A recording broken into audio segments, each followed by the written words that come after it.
Okay, so this is day 3. As you can see, I'm outside. It's Thanksgiving. I live in California, so I've got my feet in the hot tub. I probably wouldn't be swimming, but this is very hot, although I'm still wearing shorts. Regardless, the quality is going to be low again because I'm outside and the lighting isn't great. And also, I have the camera flipped. But I'm sticking to it. 3rd day. I did work today. I did an hour almost exactly. It was all writing. It was mostly taking, I think I talked before about how I have 2 different documents, and one of them was an outline of just bullet points, and the other was more of a fleshed out thing. And I took the 2 and merged them because I had made corrections and added and omitted things, and sort of made a best of fusion of the 2. And I'm about 90% done with that. I'll probably do the other 10% later after dinner. But I wanted to get this video while I was thinking about it and not later when I'm half dead asleep or in a food coma. What's funny is I just started cooking now, and it's like 5:30ish.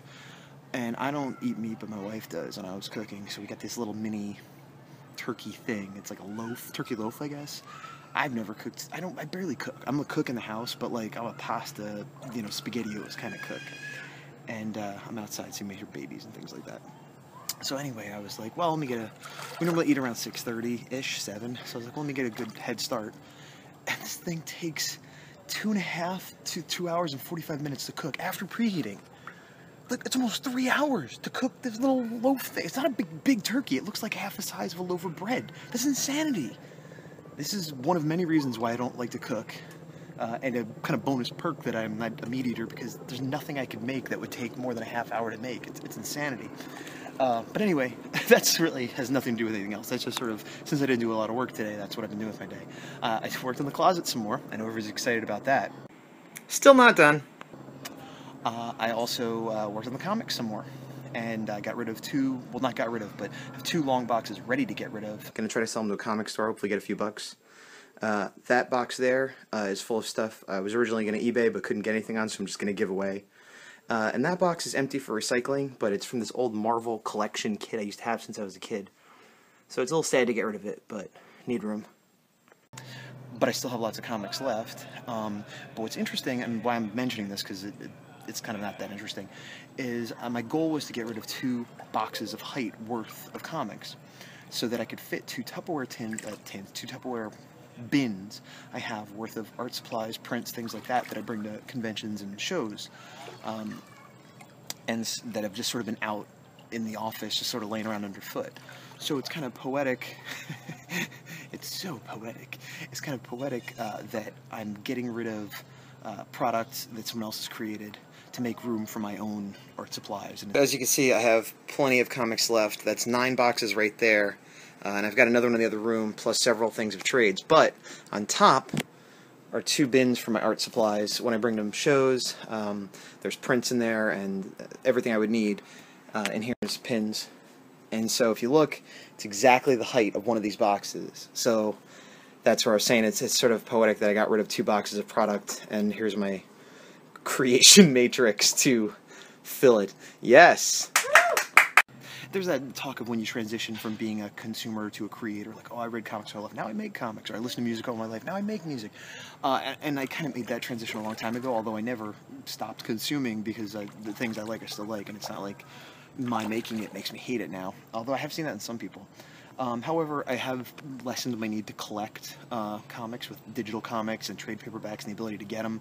Comics in my collection that were worth 20, 30, 40, 50 bucks won't even sell for $5 on eBay. So I don't feel bad about getting rid of them anymore. This comic is a perfect example of the kind of comics that I'm getting rid of. It's an old Hulk comic that it's not even from my childhood. I've had it for years. I don't remember exactly when I got it. But I basically thought the cover looked really cool. I really liked the starkness and the art, and just, it was really striking. The inside artist isn't even the same artist. It's Sal Buscema, who is sort of a classic guy, but not somebody I felt the need to keep. And actually, it's funny, when I was looking up, the cover artist is a guy named Frank Sirocco. I'm probably getting that wrong, but he apparently did not do much work for Marvel. Mostly did like Alien Legion and some other stuff, so he's not even really a big guy. But anyway, I liked this and I kept it. But as I just said, I looked it up online and I could see all the details and a better resolution picture than what I have in real life almost.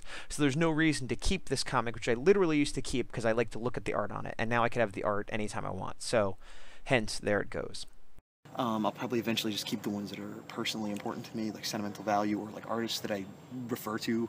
And in one of my future blogs, I actually pulled one comic out that I'm probably going to use to help as reference for the horror, because the horror, you'll learn a little bit more as this goes along. One of the main points of the story is it's a huge monster, like Godzilla-sized monster called the horror, and but more human proportions, arms, legs, that kind of stuff. And I've drawn a lot of monsters, but I haven't drawn a lot of monsters destroying cities and in that scale, like looking up. And this comic has a lot of art of, it's an Avengers comic, and it has a lot of art of the Wasp.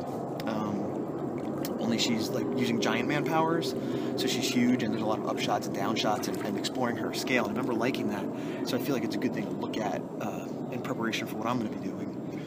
Hold on one second. I just needed to give my arm a break. I'm holding up with one arm here and on a tripod, which is also why it's a little bouncy, so forgive me for that. And I'm also being a little quiet because I'm outside in my development. There's tons of people here doing whatever they're doing. So anyway, I'm going to keep this short for a variety of reasons. I don't have a lot to talk about and whatever. But what I will do is, since I can't show you anything with the writing, and I didn't really do any drawing today, is I have a lot of pre-drawing I did and sketches and character designs that I ended up not using. So I'll put one or two of those up here. Okay, so here we have, this is an early design I had for the main monster, the horror. He doesn't look anything like this anymore. But you can see what I meant about it, how being a bipedal, more humanoid sort of thing. And I was mainly doing this drawing to practice exactly what I was just talking about with the Avengers comic, sort of an up angle of a huge monster. But I kind of did it in a vacuum.